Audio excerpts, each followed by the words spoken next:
Robby, what's on your radar today? Well, Brianna, Michael Shellenberger released more Twitter files yesterday, and these also centered on the site's very infamous decision to suppress the New York Post Hunter Biden laptop story. The most interesting disclosure this time around was that the FBI actually paid Twitter $3.4 million to process the agency's requests. So, in fact, Twitter's official terms of service have a guidance for law enforcement section, which makes clear that Twitter may seek financial recompense if asked to complete burdensome tasks for the government.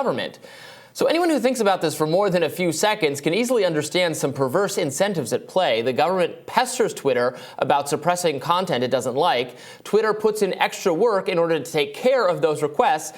And then it bills the FBI, and the FBI pays Twitter, by which I mean you pay Twitter, since all federal government money is actually confiscated from the hardworking taxpayers of this wonderful country. That seems bad, doesn't it? The government is taking our money, using it to bribe big tech into censoring us? Certainly feels First Amendment violating-ish to me. Elsewhere in these latest Twitter files, Shellenberger reveals that Twitter content moderators were frequently unenthusiastic about the information they were getting from the FBI. So in one such instance, an FBI agent emailed Twitter's head of moderation, Yoel Roth, about alleged foreign-controlled bots impersonating progressive activists. The FBI's source was a news story by Ben Collins of NBC News, one of the most relentlessly partisan Democratic reporters in the mainstream media. But when the FBI flagged the story for Twitter's Yoel Roth, Roth responded like this. He said, we haven't actually seen any evidence to support that claim. Our review thus far shows a small-scale domestic troll effort that was amplified in some creative ways by real people, but not a significant bot or foreign angle. So the mainstream media insisted that some bad behavior on Twitter was due to Russian bots. Then the FBI immediately jumped into action and asked Twitter to do something about it. Twitter looked at it and said the FBI and the mainstream media were wrong. And that happened over and over again. So I've said this before, but too many people who are critical, rightly critical to be clear, of the censorship that has occurred on social media over the past few years, put the blame squarely on big tech itself. But what we're seeing in so many of these disclosures is that big government, the deep state, the blob, whatever you want to call it, works side by side with the mainstream media to weaken big tech's resolve to allow free speech on the platform. Now, that shouldn't absolve people like Roth of blame entirely, but we have to grapple with the incredible influence campaign waged by wholly unaccountable bureaucrats in law enforcement and national security, and we have to grapple with the mainstream media's complicity in this shell game. Russia, Russia, Russia. Since 2016, the mainstream media has continuously reinforced that that's why Trump won. Foreign social media malfeasance and disinformation. And they routinely implied that if social media companies did not do more to cleanse their platforms, they would be complicit in a second Trump term. Meanwhile, the FBI kept up pressure on social media companies. In this incredible dispatch from the Twitter files, Twitter executives circulated an internal memo lamenting that the FBI had made clear it was displeased with Twitter's, quote, lower level of compliance relative to other platforms. An executive wrote, I get the feeling that they being the FBI, are genuinely baffled and frustrated that their rate of success, as they say, is so low at Twitter. That memo was dated August 25th, 2020, just a few weeks before the Hunter Biden laptop story was published. Maybe Twitter felt pressured to up its compliance rate? Now, keep in mind, much of what the FBI was asking Twitter to do was nonsense. Time and time again, the agency flagged entirely harmless content. That was made clear last Friday during a previous Twitter Files update. As Matt Taibbi made clear, the FBI frequently recommended that content moderators look into specific tweets and take action against them if they violated misinformation policies. But many of these tweets were from users with very low follower counts who'd engaged in satire or humor. The FBI flagged user Claire Foster, for instance, who had tweeted, I'm a ballot counter in my state. If you're not wearing a mask, I'm not counting your vote. #SafetyFirst. She also tweeted, for every negative comment on this post, I'm adding another vote for the Democrats. Okay, these comments probably sound like satire to most people. The FBI apparently thinks election integrity is no laughing matter. So you'd be forgiven for wondering whether top law enforcement officials have anything better to do with their time than police jokes on Twitter. The extent to which big government has pressured big tech, working in tandem with the mainstream media, to crack down on dissent, contrarianism, and even humor is frankly disturbing. No truly free society should tolerate this level of surveillance by faceless, humorless G-men.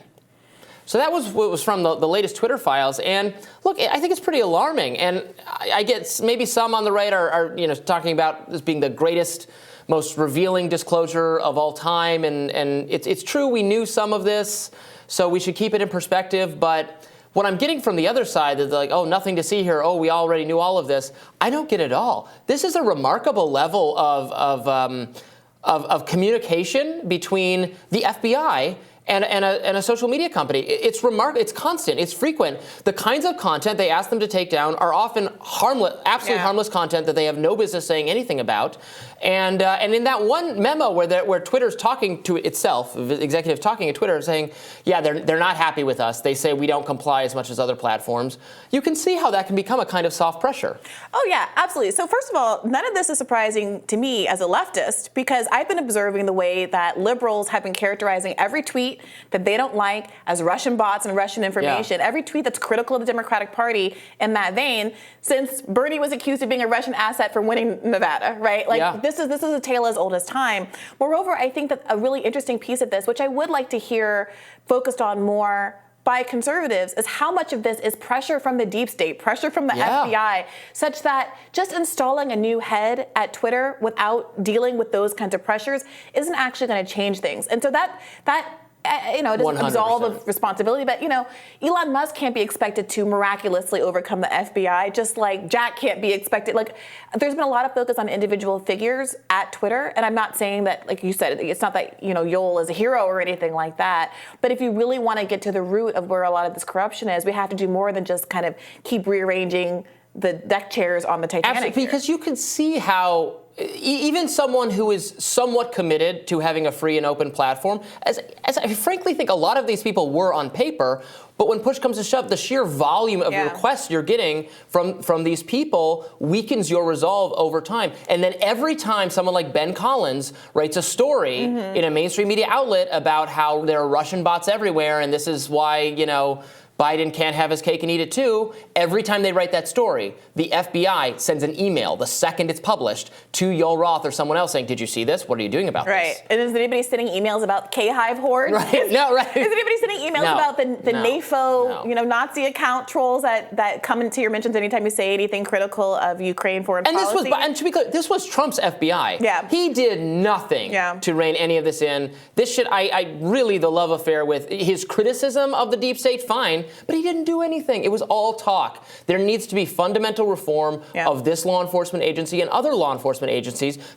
Narrow their scope to be actually focused on actual terrorism and violence and not policing what people say online. And that is absolutely something a political figure, a Republican or any political figure should do once installed. Trump, absolutely, he should not get another chance to do that. He screwed it up, even though he thinks they were coming for him, and he didn't do anything about it. Yeah, I think when I did a radar a couple of months ago about the defund the FBI movement, as it were, that was emerging at the time, there was some statistic that said I think 85% of all FBI activity was like nonsense, like hating on, liberal lefty kind of groups and things like that. Only 15% was dedicated to, going after terrorists and Nazis and things like that. So look, you'll get no argument from me about how there needs to be and even some of that is like reorg. Inducing the Proud Boys to commit crimes so they can arrest them. Gretchen Whitmer's and all of these things that ended up happening. I did want to ask you about this one interesting point about the funding aspect of it, though. As a former lawyer, there's a part of me that says, when you're asked to do all of this extra work, you bill by the hour, you're compensated for it. It's not fair for Twitter to have to basically,